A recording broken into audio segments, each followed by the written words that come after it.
I said I'd do it. My God, these weeks. They've been going by way too quickly.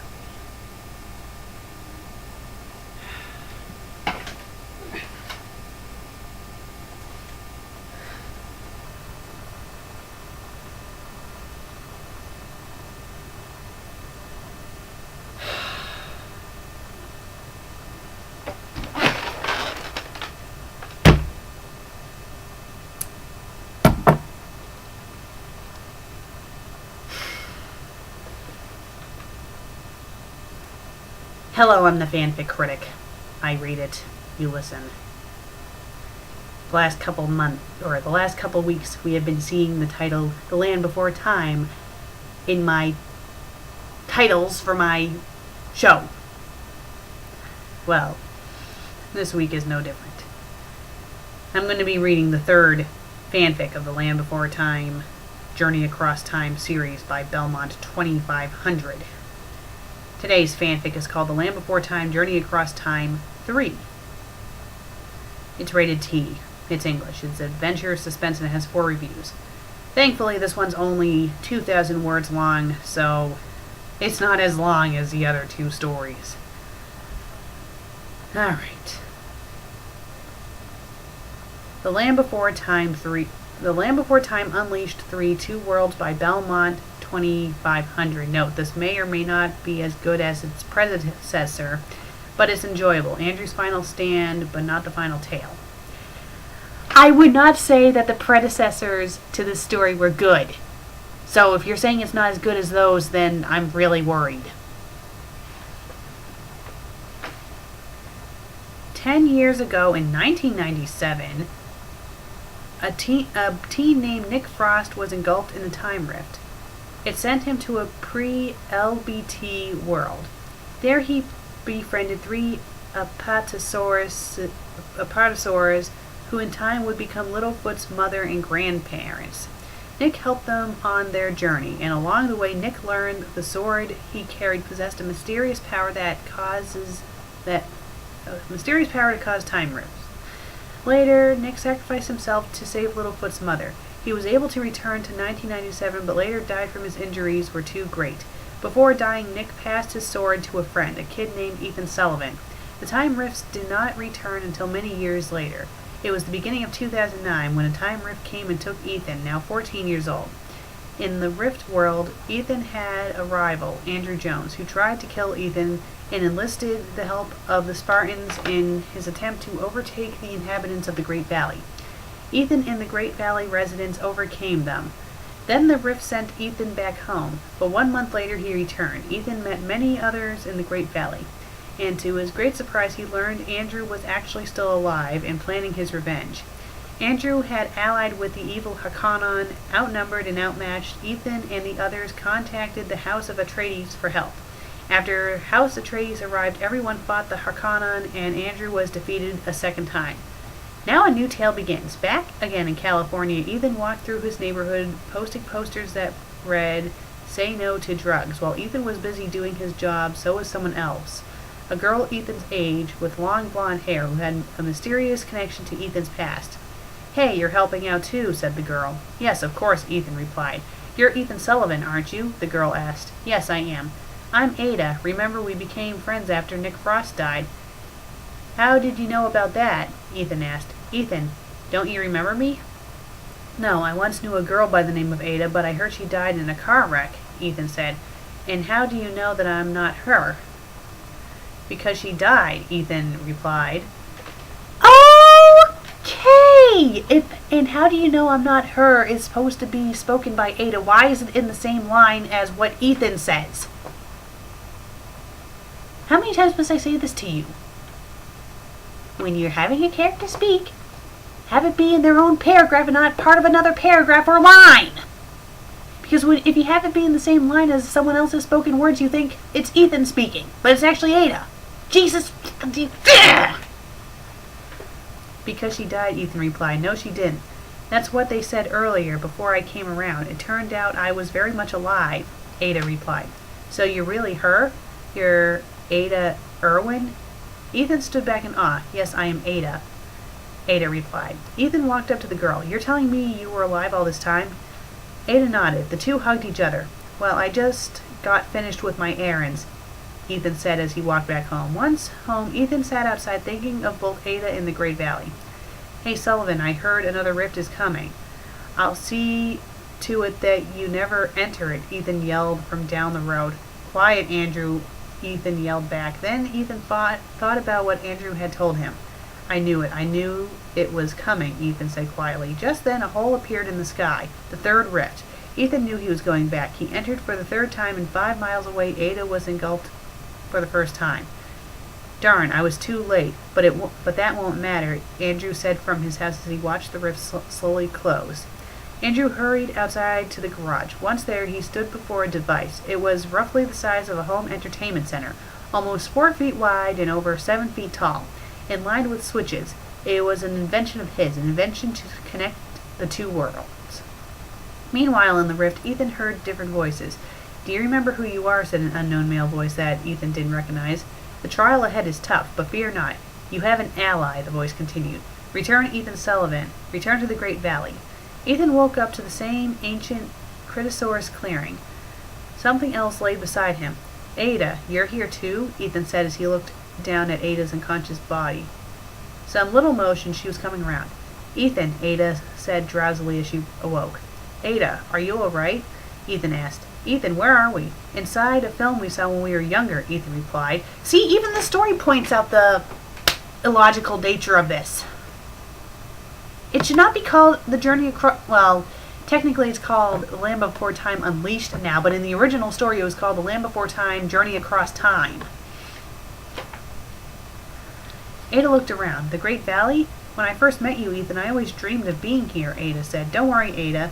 I've been here twice before, Ethan replied. So when Nick left, he went inside this rift? Ada asked.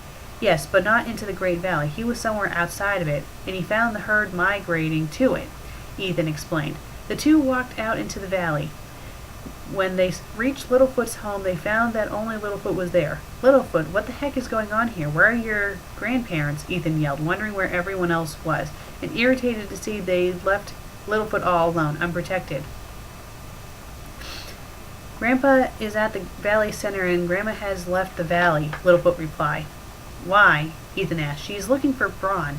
Ethan, who's that with you? Littlefoot asked questioningly. This is Ada, Ethan replied. Hi. Ever since I saw that... Don't you mean ever since?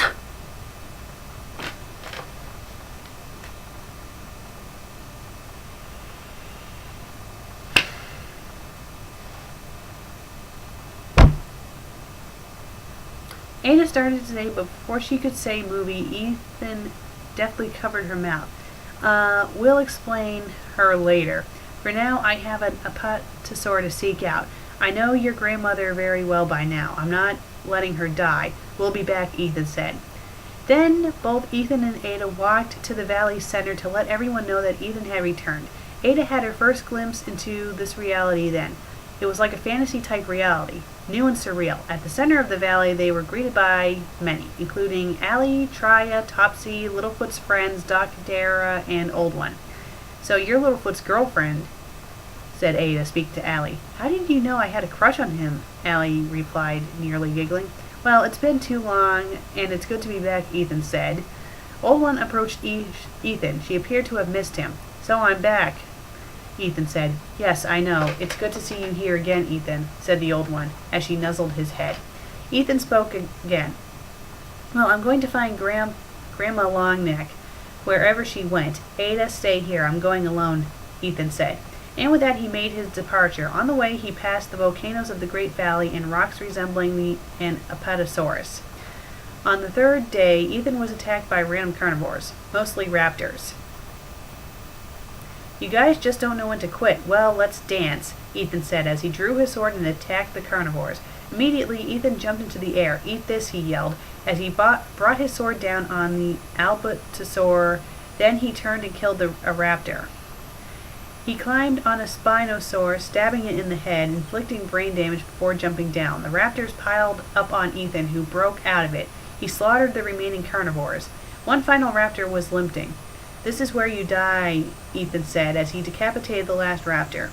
Ethan put his sword away. He continued onto the place where Littlefoot and Sarah fought each other while the others had watched in horror. Their footprints remained. Why would their footprints still... Whatever. Their footprints still remained. Suddenly Ethan was startled from his thoughts. He heard a sound. Breathing. He turned to find Grandma Longneck lying on the ground. Why did you leave? Ethan said. Wouldn't it make more sense if it said, why did you leave, ? And have it say Ethan asked, seeing it's a question?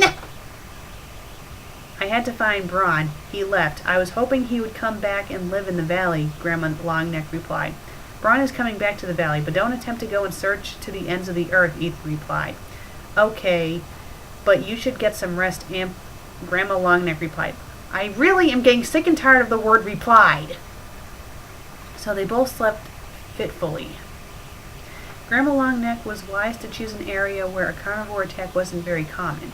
The next morning the two woke up and prepared to return to the Great Valley. It took them 3 more days to reach it. Ethan walked through the familiar canyon pass that was the entrance to the Great Valley. Look who I found, Ethan said. Grandma, you're back, Littlefoot said. I know, Littlefoot. Ethan came and found me, Grandma Longneck replied. Where was she? Ada asked. In the same place Littlefoot and Sarah almost beat the crap out of each other, Ethan replied wryly. I knew you would succeed, said the old one. Don't I always? Ethan replied, cocky piece of shit. His words a testament to his cocky character, where at least the author admits that he's a cocky piece of crap. It was a huge victory for Ethan. He felt proud. Woohoo, he found a dinosaur. Whoop-de-damn-do. Back in the real world, Andrew had walked back into his garage. Not only was Andrew planning to connect the Rip world to the real world, but he also had his own army, mainly bikers and street punks.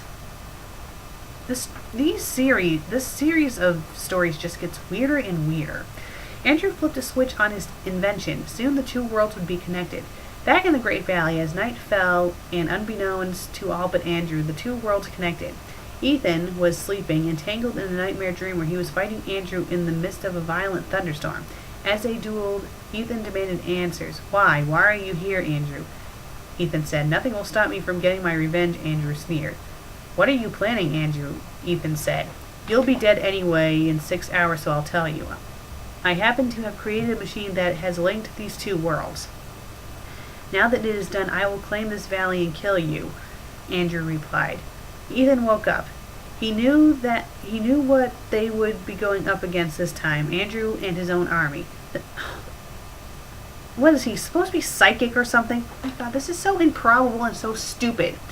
The next morning, Ethan was meeting up with the others when suddenly the ground began to shake and the valley began to fade.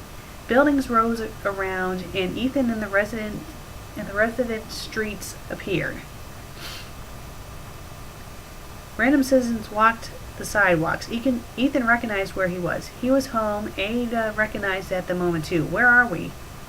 If she recognized it, then whatever. Oh, it's Allie. Never mind. Where are we? You're in my world, Ethan replied. It looks like our world and the Rift world are both connected. But how, Ethan? Ada inquired. Andrew must have done it, Ethan responded. How? How could he have done this? Grandpa Longneck said. Suddenly, Ethan spotted dynamite near 2 cars. The explosives detonated. No, Ethan said. He saw 2 street punks. Darn it, Andrew, you've gone too far. What? Ethan said. He drew a sword and ran at the punks.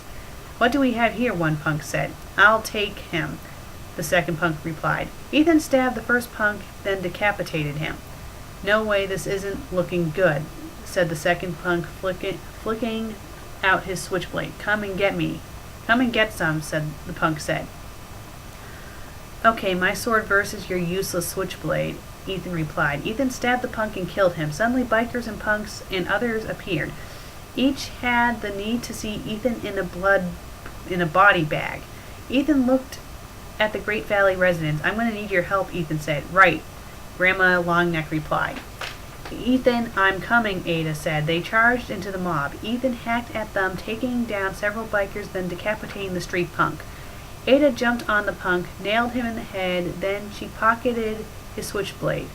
Grandma Longneck stood at the sidelines, ready to pull off a tail whip, tripping many of Andrew's minions. Old One executed a tail whip herself, then stomped on a biker. Topsy and Tria charged, goring many punks and bikers with their horns.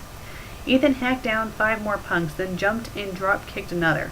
It was then that a large group of bikers approached the Great Valley residents. Reinforcements. In a mere 3 minutes, the battle had turned for the worse. The bikers, armed with clubs, outnumbered everyone. They began knocking them out. Andrew, who had just arrived at the battleground, approached the unconscious bodies of Ethan, Ada, and the Great Valley residents.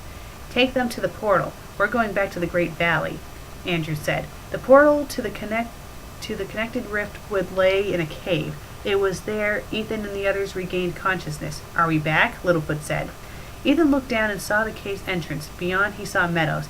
"We're back, but we're trapped in captivity," Ethan replied. Okay, what makes no sense? How the heck could a bunch of bikers and street punks defeat dinosaurs that are the size of houses? It doesn't make any sense. It really doesn't. In fact, this entire series doesn't make any sense. "Andrew did this," Old One replied, or murmured. "Yeah, I guess he's planning to torture us," Ethan replied. "I'm too young to die." No, Ducky said. "Don't worry, Ducky, we're not going to die," Ada said. "Ada, do you still have that switchblade?" Ethan asked her. "Yes, right here," Ada replied. "Give it to me." Ada threw him the switchblade. Ethan cut himself loose first, then everyone else. Soon they saw a shadow. "Over there," Ethan yelled. "It's Andrew," Allie hissed. "Well, now he knows that you escaped because you had to yell over there, dummy." They chased after it. Soon the shadow and the person who made it disappeared. "Maybe we're just jumping at shadows," Ethan said. Then he turned around quickly and struck a biker. "I guess I was wrong," Ethan said as he spoke to the biker. "Where's Andrew? Where did he go?" And why is there a period and then a question mark in the sentence, "Where's Andrew?" It's like the author's like, "Oh, where's Andrew, period. Oh, wait, it should have a question mark. Ta-da!" And forgot to delete the period. "His mansion, on the mountain. Part of that stone wall," the biker replied. "Thank you," Ethan replied, as he threw down the biker. They left the newly built mansion. "Ethan, wait. He could be leading us into a trap," said Tria. "I know, but let's take our chances here," Ethan said. They entered the extremely large doors, then were forced to run up 17 sets of stairs. Ethan spotted Andrew, who turned around to face him. "Ah, Ethan, do you like what I've done with the place?" "Oh, wait. You're too weak to notice anything," Andrew said. "Wrong, too. It's supposed to be T-O-O, not T-O. "It ends here," Ethan replies. "Yes, let this be our final battle," Andrew sneered. "Well, seeing there's another fanfic after this, I highly doubt this is the final battle." Ethan drew his sword, and Andrew, who happened to have a rapier and a throwing knife, charged at Ethan. Ethan turned and did a horizontal slash. Andrew blocked it and parried Ethan's attack before Ethan hit a support beam that ran up the wall along the roof. The wall on the roof of the mansion flew open. Ethan bashed Andrew on the head with his sword. "It's over, Andrew," Ethan said. Then threw Andrew over the great wall, but Andrew caught a handhold and said, "Then at least I won't die alone." Andrew let go and fell to his death, then the self-destruct sequence activated. So, wow, that was probably the most pathetic final battle I have ever read. Not even 2 full paragraphs. He gets thrown off of a landing. Wow. That was bad. Let's continue. Ada and the Great Valley residents ran for the exit. Ethan, however, took a different route. He ran just before the mansion exploded. Outside the mansion ruins, Ada, Littlefoot, and the gang and the residents stood looking at each other. "Ethan didn't make it." "Yes!" said the old one. Littlefoot was about to start sobbing. "I'm sorry," Grandma Longneck said. Ethan emerged from the ruins, alive and well. "Damn it!" "Who said I didn't make it?" Ethan said. Everyone looked at Old One. The 2 more days passed before Ethan and Ada had to leave the Rift World. Meanwhile, in another world, at Dracula's castle, Count Dracula sat on his throne.